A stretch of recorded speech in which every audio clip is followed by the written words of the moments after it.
The upcoming Federal Open Market Committee FOMC meeting is being mischaracterized by much of the financial media as a binary event. Will they cut rates or not? This framing is dangerously simplistic.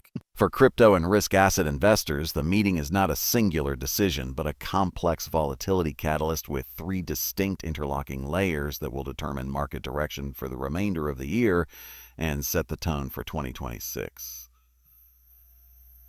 But in the nuanced signals embedded within the Fed's language, its balance sheet maneuvers, and the long-term policy pivot it may be telegraphing. Layer 1. The hawkish cut, a narrative of restraint, not relief. The market consensus expects a 25 basis point rate cut. However, labeling this a dovish move that automatically pumps risk assets is a critical error.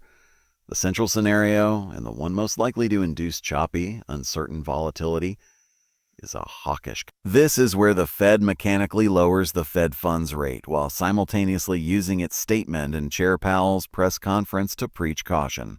The narrative will be one of restrained, data-dependent maneuvering, not the opening salvo of a new easing cycle.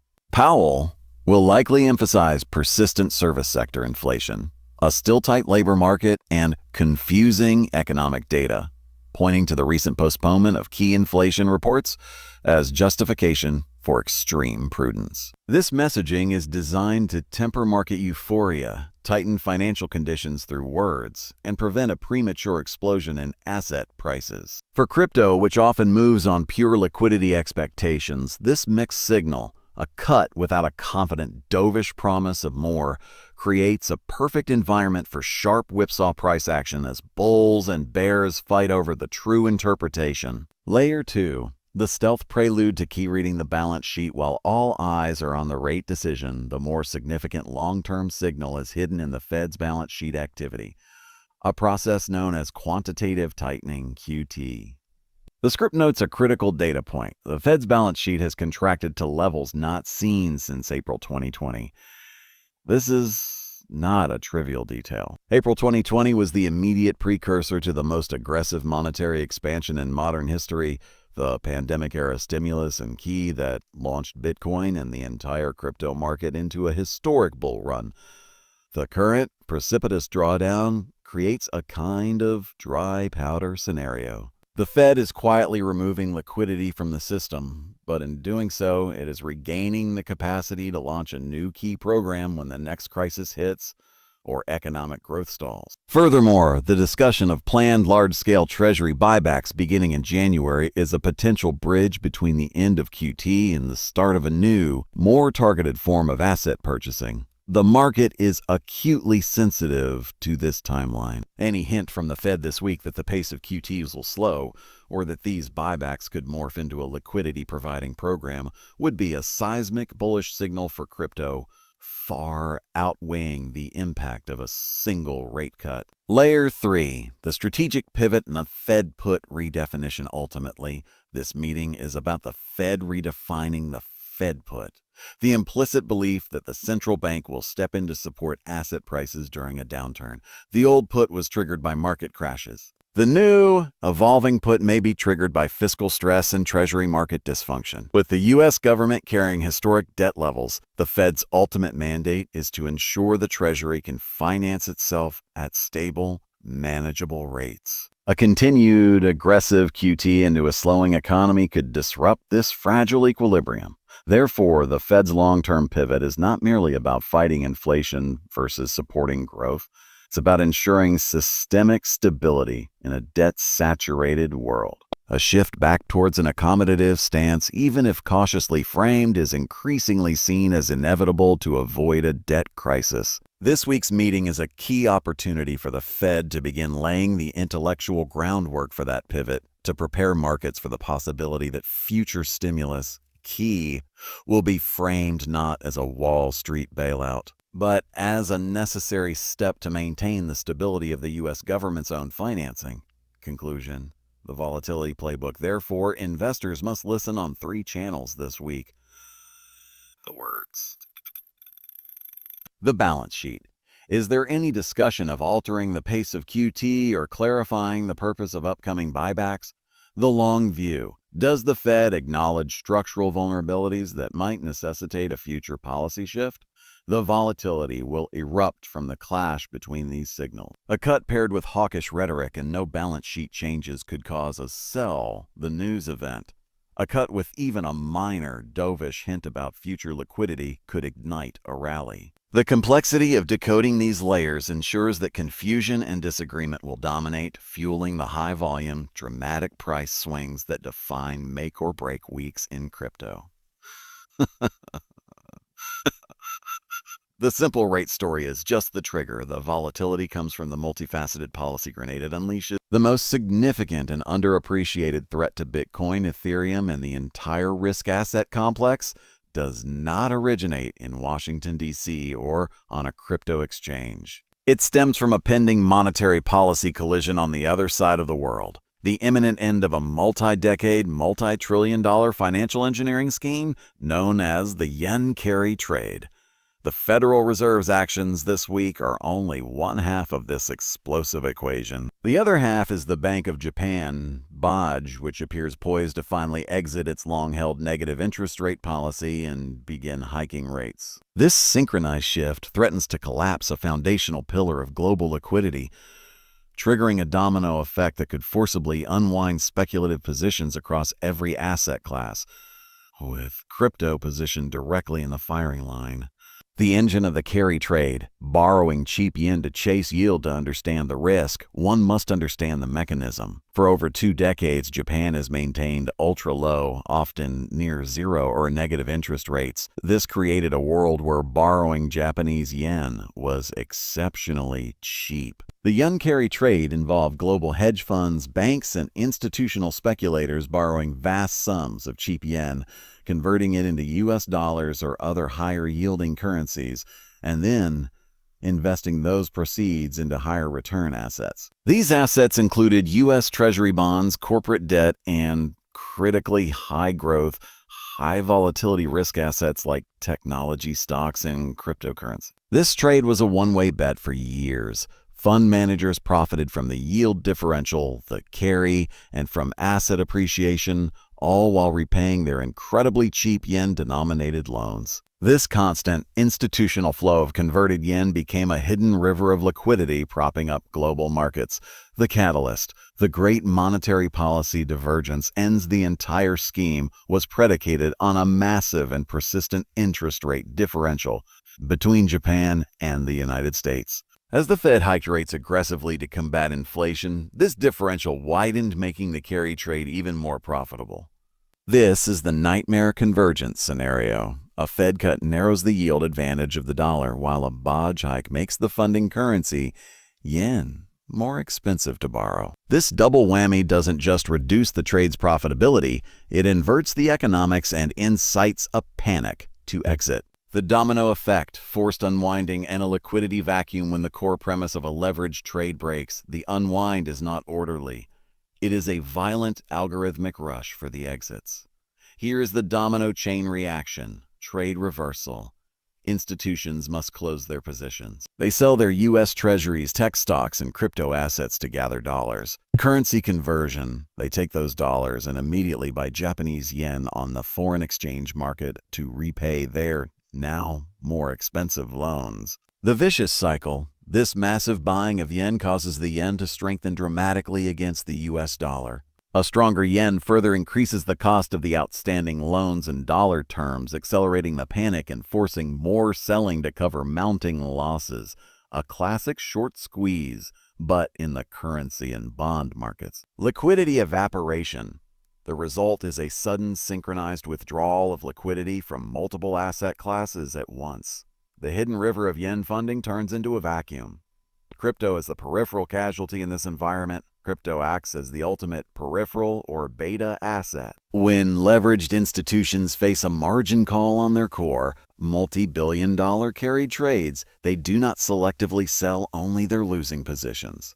They liquidate their most liquid, most profitable, and most speculative holdings first to raise cash quickly. Cryptocurrency portfolios, despite their size, are often considered part of the risk-off segment of these macro funds. The precedent is clear. During previous periods of global dollar strength and liquidity contraction, 2018-2022, Bitcoin and crypto markets experienced severe, non-correlated sell-offs as they were used as a source of liquidity by distressed broader market players. The script's warning, the last time this dynamic flared, Bitcoin and other risk assets got crushed, is a direct reference to these historical liquidity crises. Why this Fed meeting is the trigger, this is why the Fed's messaging is so critical. A hawkish cut that promises a slow, cautious path could temporarily sustain the rate differential buying time. However, any hint from Powell of a faster-than-expected cutting cycle would be the match that lights the fuse. It would signal to the market that the great monetary divergence is ending rapidly, prompting front-running by carry trade operators. They will not wait for the BOJ to officially act. They will preemptively unwind based on the forecasted convergence, making the Fed's forward guidance itself a potential trigger for the very volatility it seeks to manage. Conclusion. A systemic, not sectoral, risk. This keynote moves the analysis from a sector-specific view of crypto to a systemic, macro view. The threat to Bitcoin is not primarily about ACF flows or blockchain adoption this week. It is about its vulnerable position in the global, leverage-saturated financial plumbing. The domino effect is a reminder that crypto is no longer an isolated island. It is deeply embedded, often through institutional adoption in the same complex, interconnected system that can amplify a policy shift in Tokyo into a firestorm for digital asset portfolios. Monitoring the USD-JPY currency pair and BOJ commentary becomes as important as watching BTC-USD. The greatest crashes occur when multiple, seemingly unrelated lines of dominoes fall in unison, and the Fed this week may be tipping over the first one. In an era of algorithmic trading and data dependency, a profound and often overlooked shift is occurring. Hard economic data is being temporarily supplanted by political narratives as the primary short-term driver of market sentiment and price action. FOMC. The upcoming Fed meeting and the crypto market's reaction cannot be fully understood through spreadsheets and charts alone. We must analyze the powerful, emotionally charged stories emerging from Washington, D.C., specifically the dual narratives of universal stimulus and a changing of the guard at the Federal Reserve. These narratives are not merely background noise. They are active volatility, inducing forces that create self-fulfilling prophecies in the market by shaping trader and investor psychology, often irrespective of immediate policy implementation. Narrative #1. The stimulus check story fueling the animal spirits, the rumor as highlighted in the script of a potential new wave of direct stimulus payments to Americans, possibly funded by tariff revenue, is a textbook example of a potent market narrative. Its power lies not in its legislative certainty, which is currently low, but in its psychological and mechanical resonance. Psychological power, the mere idea of hundreds of billions of dollars flowing directly into consumer bank accounts, taps into the most powerful market memory of a generation. The 2020-2021 stimulus boom. That period is indelibly linked in the collective trading mind with parabolic rallies in meme stocks, NFTs, and cryptocurrency. The narrative triggers recency bias, causing market participants to instinctively position for a repeat, buying the rumor with frenetic energy. But it directly answers the market's aching question: where will the next wave of retail liquidity come from? Mechanical power. This story provides a foundational why for bullish thesis. It's not abstract monetary policy. It's a tangible, relatable story of money in pocket. For retail traders and institutional desks alike, it creates a compelling reason to hold or accumulate risk assets in anticipation of future demand, building a bid under the market that can persist for weeks or months as the story evolves. However, as the script notes with skepticism, these political announcements often fizzle out. The key insight is that the market can ride the narrative wave long before it crashes. The volatility is generated in the gap between the rumor's launch and its eventual confirmation or denial. Each new headline, tweet from a lawmaker, or ambiguous comment from an advisor, like the referenced White House advisor, acts as a micro-catalyst, pumping or dumping prices. The narrative itself becomes the tradable event. Narrative hash 2.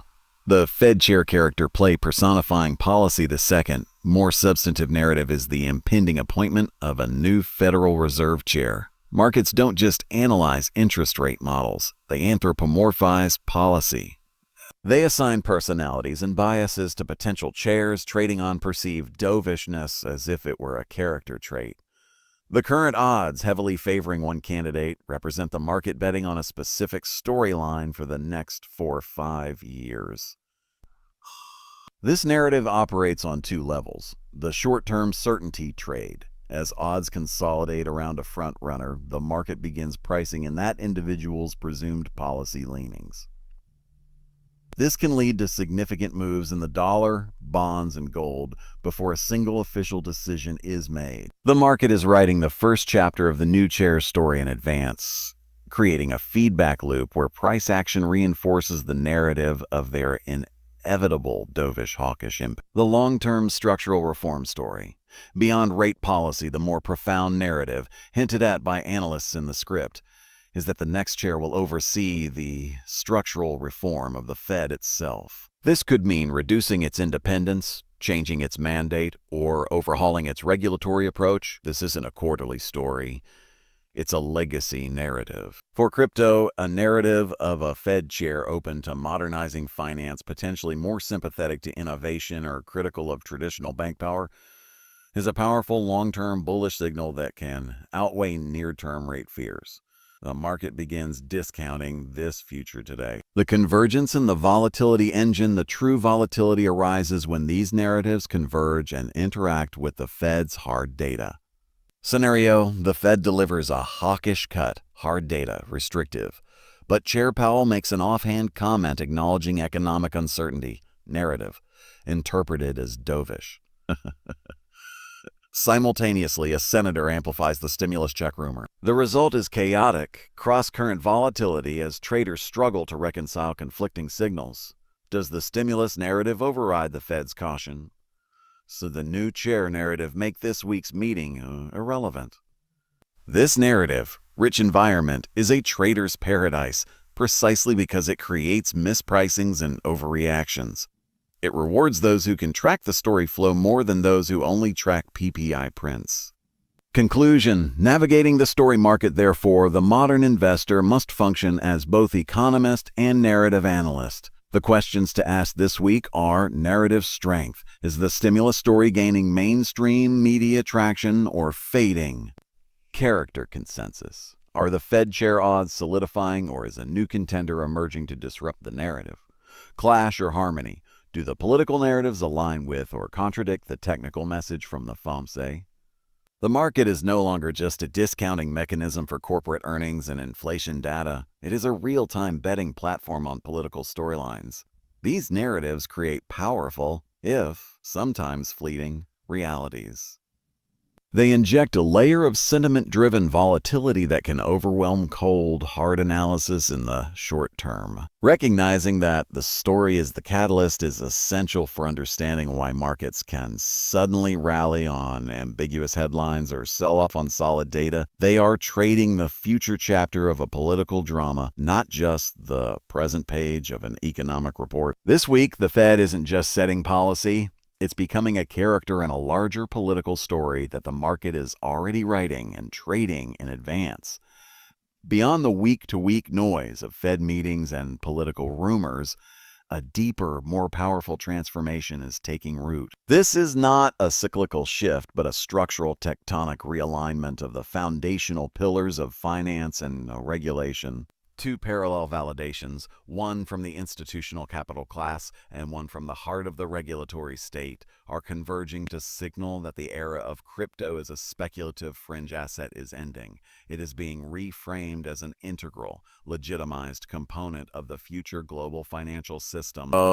This keynote examines the $409 million institutional bet on Ethereum and the CC Commissioner's radical pro-tokenization stance, not as isolated events, but as codependent signals of this irreversible change. Validation hash 1. The institutional proof of commitment. Beyond mere allocation, the announcement of a $429 $29 million position in Ethereum by a major, traditionally oriented investment firm is a watershed moment that operates on multiple levels far beyond its notional value. The signal of conviction over speculation. For traditional finance, a position of this size is not a punt or a tactical trade.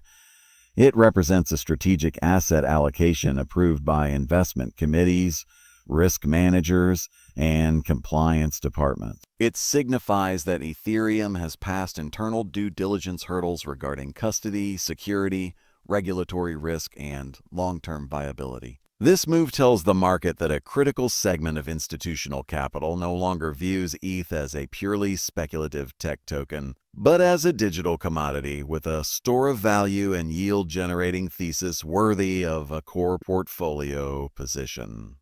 The smart money narrative catalyst. This action creates a powerful narrative of smart money accumulation. It provides a concrete answer to the perpetual question from retail and smaller institutions. Who else is buying?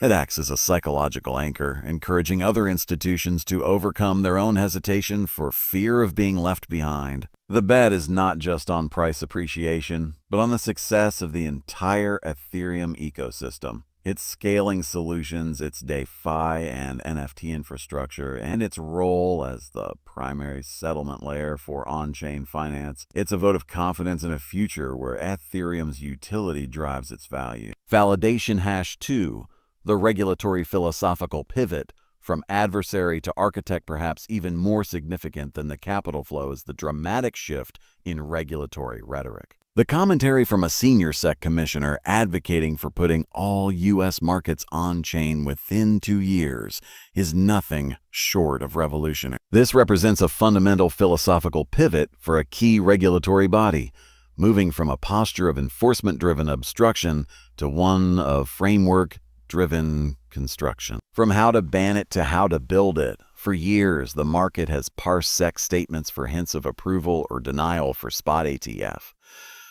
This new rhetoric transcends that binary. It outlines a positive vision where blockchain technology is not a threat to be contained, but a public good to be harnessed for efficiency, transparency, and competitiveness. The mandate shifts from protecting investors from crypto to protecting investors within a well-regulated on-chain market structure. The endgame of tokenization. The statement explicitly endorses tokenization, the process of representing real-world assets, like stocks, bonds, real estate, and private equity as digital tokens on a blockchain. This is the multi-trillion-dollar endgame for crypto's integration with TradFi. On-chain stock market implies 24/7 settlement, radical transparency of ownership, programmable dividends, and composability with DeFi protocols. The CCC official is effectively sketching the blueprint for a financial system that is more efficient, auditable, and accessible than the current legacy. A regulatory moonshot that creates certainty. By setting an ambitious 2-year vision, this rhetoric provides the one thing the market has craved most: a horizon of regulatory certainty. It gives builders, developers, and entrepreneurs a clear signal that if they innovate within the coming framework, their creations will have a legitimate pathway to market. This reduces regulatory risk premium and encourages massive capital deployment into infrastructure projects aimed at bridging TradFi and DeFi. The convergence. Building the bridge between capital and infrastructure, these two validations are not separate. They feed each other in a powerful virtuous cycle. The institutional bet validates the regulatory vision. When a major firm commits $500 million, it signals to regulators that serious, responsible capital is ready to participate in a regulated on-chain future. It makes the regulatory vision seem more practical and inevitable. The regulatory vision justifies the institutional bet. The SEC commissioner's comments provide the institutional allocator with the long-term regulatory pathway they need to justify their investment to stakeholders. They can now argue they are not betting on a regulatory gray zone, but are early positioning for an officially sanctioned next-generation financial system. Conclusion. The foundation for the next cycle. This structural shift is the foundational work for the next major bull cycle. While traders focus on Fed-induced volatility, strategic builders and allocators are focusing on this convergence. The $429 million bet is the proof of capital, and the on-chain mandate is the proof of concept from regulators. Together, they de-risk the long-term investment thesis for the entire asset class. This moves the conversation from will crypto survive to how will finance be rebuilt on crypto rails. The signals this week are not about the next 25 basis point move, but about the confirmation that the most powerful entities in finance and regulation are now actively, not passively, shaping a future where blockchain technology is central. This tectonic shift creates a floor of legitimacy and a ceiling of potential that redefines the entire investment landscape for 2026 and beyond. The smart money is no longer just trading the volatility. It is patiently building and buying the infrastructure of the new system itself. The current macroeconomic and crypto landscape presents market participants with a fundamental binary choice.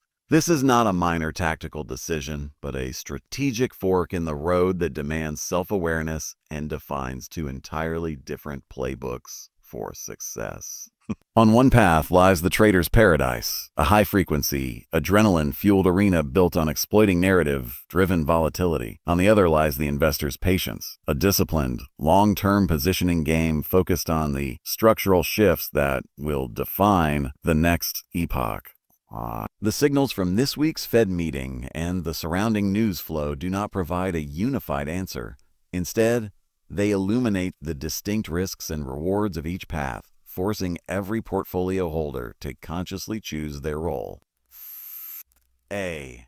The trader's paradise. Mastering the chaos of convergence. This environment is a paradise not because it is easy, but because it is rich with asymmetric information, gaps, and sentiment-driven dislocation. The trader's edge comes from navigating the chaotic convergence of multiple, often contradictory, timelines. The fuel, narrative via data dissonance.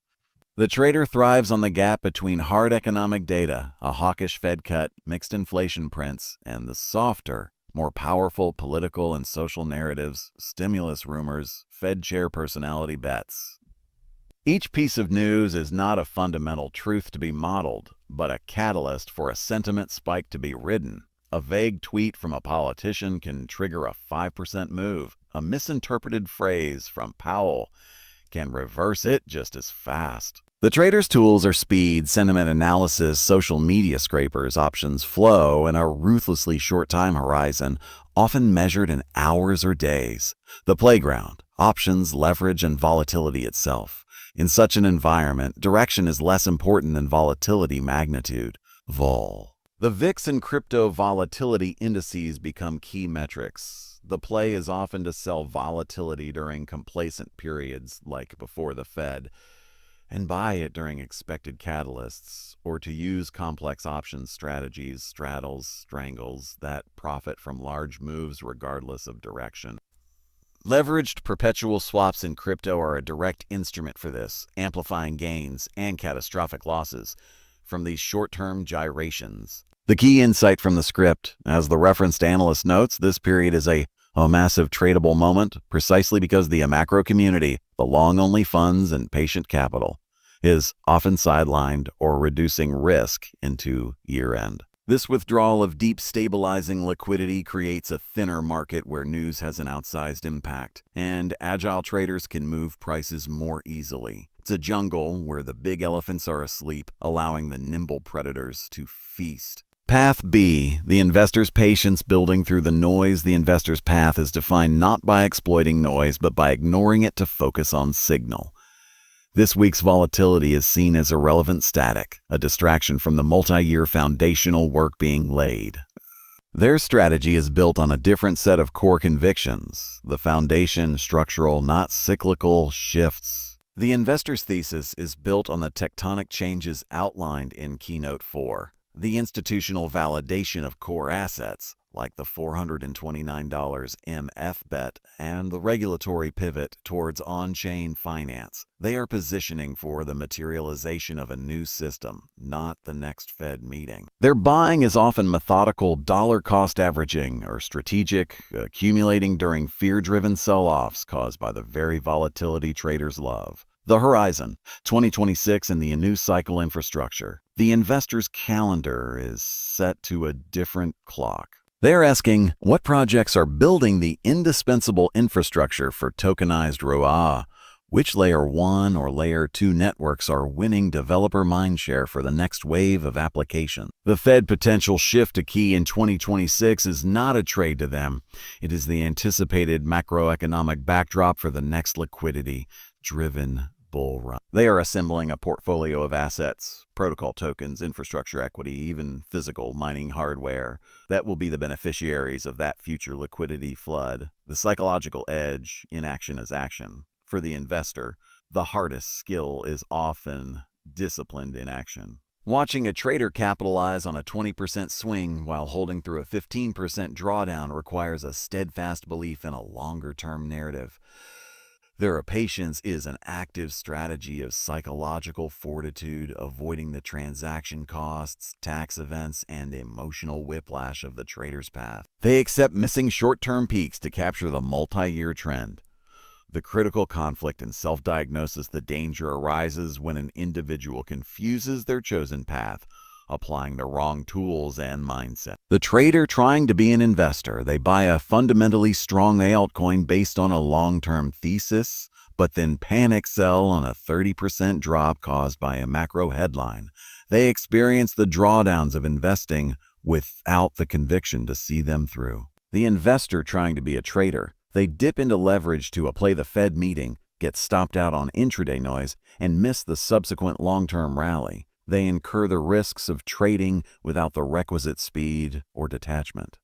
Conclusion: defining your mandate, therefore. The ultimate takeaway from this week is not a specific buy or sell signal, but a mandate for self-clarity. One must honestly answer, time horizon. Days, weeks versus quarters, years. What is my edge? Speed, sentiment analysis vs fundamental research conviction. What is my tolerance for stress? Constant screen watching versus periodic check-ins. The market will richly reward both roles, but it will mercilessly punish those who are ambiguous. The trader's paradise and the investor's patience are both viable roads to profit, but they are parallel roads that rarely intersect. Choosing one and committing fully to its disciplines is the most critical investment decision of all. This week's Fed cacophony is merely the litmus test that reveals which path you are truly on.